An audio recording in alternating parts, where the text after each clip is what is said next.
ಎಲ್ಲರಿಗೂ ನಮಸ್ಕಾರ. ನಮ್ಮ ಕಲಾಸ್ ಕರಾವಳಿ ಕಿಚನ್ಗೆ ನಿಮ್ಮೆಲ್ಲರಿಗೂ ಸ್ವಾಗತ. ನಾವಿವತ್ತು ಮಾಡ್ತಿರೋ ರೆಸಿಪಿ ಟೇಸ್ಟಿಯಾದ ಸಜ್ಜಪ್ಪ ರೆಸಿಪಿ. ಸಜ್ಜಪ್ಪ ರೆಸಿಪಿಯನ್ನ ಹೇಗೆ ಮಾಡ್ಬೋದು ಅಂತ ನೋಡೋಣ ಬನ್ನಿ.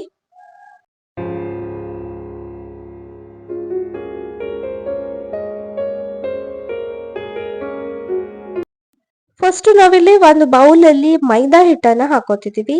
1.5 ಕಪ್ನಷ್ಟು ಮೈದಾವನ್ನ ನಾವಿಲ್ಲಿ ತಗೊಂಡಿದೀವಿ. 1.5 ಕಪ್ ಮೈದಾ ತಗೊಂಡಿದೀವಿ. ಇದಕ್ಕೆ ಎಣ್ಣೆಯನ್ನ ಆಡ್ ಮಾಡ್ಕೊಂಡಿದೀವಿ. ಎಣ್ಣೆಯನ್ನ ಆಡ್ ಮಾಡ್ಕೋಬೇಕಾಗತ್ತೆ. ಹಾಗೆ ರುಚಿಗೆ ತಕ್ಕಷ್ಟು ಉಪ್ಪನ್ನ ಆಡ್ ಮಾಡ್ಕೊಳ್ತಿದೀವಿ. ಹಾಗೆ ನೀರನ್ನು ಕೂಡ ಸೇರಿಸ್ತಿದೀವಿ. ಇದನ್ನ ಚಪಾತಿ ಹಿಟ್ಟಿನ ಹದಕ್ಕೆ ಕಲ್ಸ್ಕೋಬೇಕಾಗತ್ತೆ. ನಾವ್ ಎಣ್ಣೆ ಹಾಕಿರೋದ್ರಿಂದ ತುಂಬಾ ಸಾಫ್ಟ್ ಆಗಿ ಚೆನ್ನಾಗಿ ಬರುತ್ತೆ. ಸಜ್ಜಪ್ಪ ಯಾವಾಗ್ಲೂ ಗಟ್ಟಿಯಾಗೋ ಚಾನ್ಸಸ್ ಇರುತ್ತೆ, ಅದಕ್ಕಾಗಿ ಎಣ್ಣೆನ ಹಾಕೋತಿದೀವಿ. ಹಾಗೆ 1 ಸ್ಪೂನ್ ತುಪ್ಪವನ್ನು ಕೂಡ ಹಾಕೊಂಡಿದೀವಿ. 1ರಿಂದ 1.5 ಸ್ಪೂನ್ ತುಪ್ಪವನ್ನ ಹಾಕೋಬಹುದು. ಇದನ್ನ ಚೆನ್ನಾಗಿ ಚಪಾತಿ ಹಿಟ್ಟಿನ ಹದಕ್ಕೆ ಕಲ್ಸ್ಕೋಬೇಕಾಗತ್ತೆ. ನೋಡಿ, ಈ ರೀತಿ ಚೆನ್ನಾಗಿ ಇದನ್ನ ನಾದ್ಕೊಳ್ಬೇಕು. ಆದಷ್ಟು ಚೆನ್ನಾಗಿ ಇದನ್ನ ನಾದ್ಕೊಂಡ್ರೆ ತುಂಬಾ ಸಾಫ್ಟ್ ಆಗಿ ಬರುತ್ತೆ. ಈಗ 2 ಸ್ಪೂನ್ ಎಣ್ಣೆಯನ್ನ ಮೇಲ್ಗಡೆಯಿಂದ ಹಾಕ್ತಿದೀವಿ. ಮತ್ತೆ ಹಾಕಿ ಇದನ್ನ ಮತ್ತೆ ಸ್ವಲ್ಪ ನಾದ್ಕೋಬೇಕಾಗತ್ತೆ. ಎಣ್ಣೆನ ಹಾಕಿ ಈ ರೀತಿ ನಾದೋದ್ರಿಂದ ಹಿಟ್ಟು ತುಂಬಾ ಸಾಫ್ಟ್ ಆಗಿ ಬರುತ್ತೆ. ಹಾಗೆ ಸಜ್ಜಪ್ಪ ಕೂಡ ಗಟ್ಟಿ ಆಗಲ್ಲ. ಇದನ್ನ ಈ ರೀತಿ ಒಂದು ಬೌಲಲ್ಲಿ ಮುಚ್ಚಿ ಇಟ್ಬಿಡಿ. ಈಗ ಒಂದು ಬಾಣಲೆಗೆ ತುಪ್ಪವನ್ನ ಹಾಕೊಳ್ತಿದ್ವಿ. 3ರಿಂದ 4 ಸ್ಪೂನ್ ನಷ್ಟು ತುಪ್ಪವನ್ನ ಹಾಕೋಬೇಕಾಗತ್ತೆ. ತುಪ್ಪದಲ್ಲಿ ನಾವು ರವೆಯನ್ನ ಹುರಿದುಕೊಳ್ಬೇಕಾಗತ್ತೆ. ನಾವಿಲ್ಲಿ ದಪ್ಪ ರವ ಅಂದ್ರೆ ನಾವು ಉಪ್ಪಿಟ್ಟಿಗೆಲ್ಲ ಬಳಸ್ತೀವಲ್ಲ, ಆ ರವವನ್ನ ತಗೊಂಡಿದೀವಿ. ನೀವು ಮೀಡಿಯಂ ರವ ಬೇಕಾದ್ರೂ ತಗೋಬಹುದು.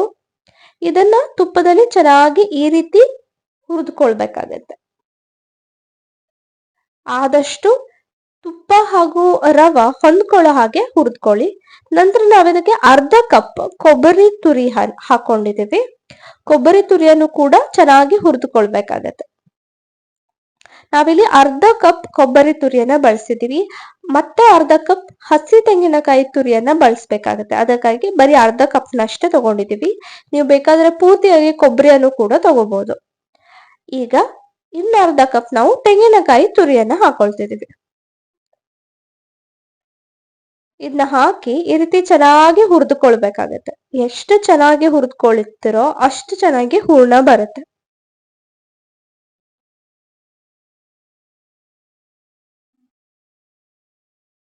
ಈಗ ಇದಕ್ಕೆ ನಾವು ಏಲಕ್ಕಿ ಪುಡಿಯನ್ನ ಆಡ್ ಮಾಡ್ಕೊಂಡಿದೀವಿ.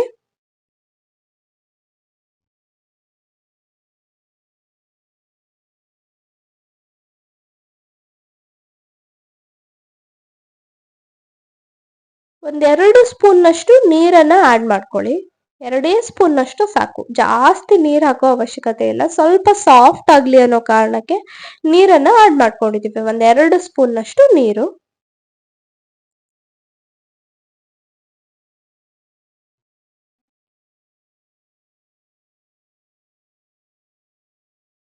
ಈಗ ಇದನ್ನ ಹುರಿದಿಟ್ಕೊಂಡಿದ್ವಲ್ಲ, ಅದನ್ನ ಸಪರೇಟ್ ಆಗಿ ತೆಗೆದಿಟ್ಕೊಂಡ್ವಿ. ಈಗ ಇದಕ್ಕೆ ನೀರು ಹಾಗೆ ಬೆಲ್ಲವನ್ನ ಆಡ್ ಮಾಡ್ಕೊಂಡಿದೀವಿ. ಸುಮಾರು 1/4 kg ಅಷ್ಟು ಬೆಲ್ಲವನ್ನ ನಾವಿಲ್ಲಿ ಯೂಸ್ ಮಾಡಿದೀವಿ. ಬೆಲ್ಲ ಕರಗ್ಬೇಕಾಗತ್ತೆ, ಚೆನ್ನಾಗಿ ನೀರಾಗ್ಬೇಕು. ಅಲ್ಲಿ ತನಕ ಈ ರೀತಿ ಮಿಕ್ಸ್ ಮಾಡ್ಕೊಳ್ತಾ ಇರಿ. ನೋಡಿ, ಈಗ ಬೆಲ್ಲ ಚೆನ್ನಾಗಿ ಕರ್ಗಿದೆ.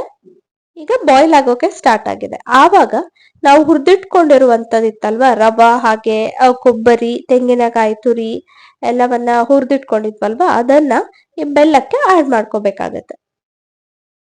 ಬೆಲ್ಲ ಪಾಕ ಬರೋ ಅವಶ್ಯಕತೆ ಏನೂ ಇಲ್ಲ. ಹಾಗೆ ಇದನ್ನ ಆಡ್ ಮಾಡ್ಕೊಳ್ಳಿ. ಸ್ವಲ್ಪ ಇದು ಗಟ್ಟಿ ಆಗ್ಬೇಕು, ಅಲ್ಲಿ ತನಕ ಇದನ್ನ ಮಿಕ್ಸ್ ಮಾಡ್ಕೊಳ್ತಾ ಇರ್ಬೇಕಾಗತ್ತೆ.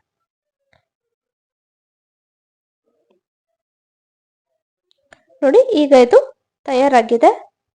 ಆವಾಗ್ಲೇ ನಾವು ಕಣಕವನ್ನ ರೆಡಿ ಮಾಡಿ ಇಟ್ಕೊಂಡಿದ್ವಲ್ವಾ, ಅದನ್ನ ಈ ರೀತಿ ಸ್ವಲ್ಪ ಕೈಯಷ್ಟು ದೊಡ್ಡದಾಗಿ ತಟ್ಟಿ ಇಟ್ಕೊಂಡಿದೀವಿ. ಇದರ ಉಂಡೆಯನ್ನ ಈ ರೀತಿ ಇಟ್ಟು ಇದನ್ನ ರೌಂಡ್ ಆಗಿ ಎಲ್ಲ ಕಡೆ ಈ ರೀತಿ ಹೋಳಿಗೆ ಹೇಗೆ ಮಾಡ್ತೀವೋ ಅದೇ ರೀತಿ ಮಾಡ್ಕೋಬೇಕಾಗತ್ತೆ.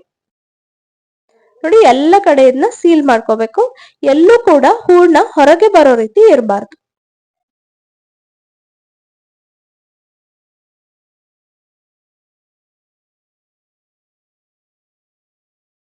ಈ ರೀತಿ ಕೈಯಲ್ಲೇ ಇದನ್ನ ಪೂರಿ ಆಕಾರಕ್ಕೆ ತಟ್ಕೋಬೇಕಾಗತ್ತೆ. ನೀವು ನೋಡಿರ್ತೀರ, ಸಜ್ಜಪ್ಪ ಪೂರಿ ಅಷ್ಟು ದೊಡ್ಡದಾಗಿರತ್ತಲ್ವಾ, ಅದನ್ನ ಅಷ್ಟು ತಟ್ಕೊಂಡ್ರೆ ಸಾಕಾಗತ್ತೆ. ಈಗ ಎಣ್ಣೆ ಕಾಯೋಕೆ ಇಟ್ಟಿದ್ವಿ, ಈ ಸಜ್ಜಪ್ಪವನ್ನ ಎಣ್ಣೆಯಲ್ಲಿ ಬಿಡ್ತಿದೀವಿ.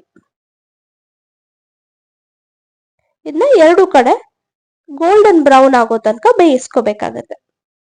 ಸಜ್ಜಪ್ಪದ ಒಂದು ವಿಶೇಷ ಏನಂದ್ರೆ, ಅದು ಪೂರಿ ರೀತಿ ಉಬ್ಬಲ್ಲ, ಫ್ಲಾಟ್ ಆಗಿ ಬರ್ಬೇಕು.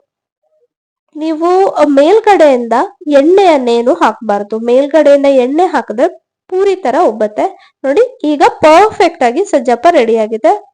ಸ್ವಲ್ಪ ಕೂಡ ಉಬ್ಬಿಲ್ಲ, ಫ್ಲಾಟ್ ಆಗಿ ಬಂದಿದೆ. ಟೇಸ್ಟಿಯಾದ ಸಜ್ಜಪ್ಪ ರೆಡಿ.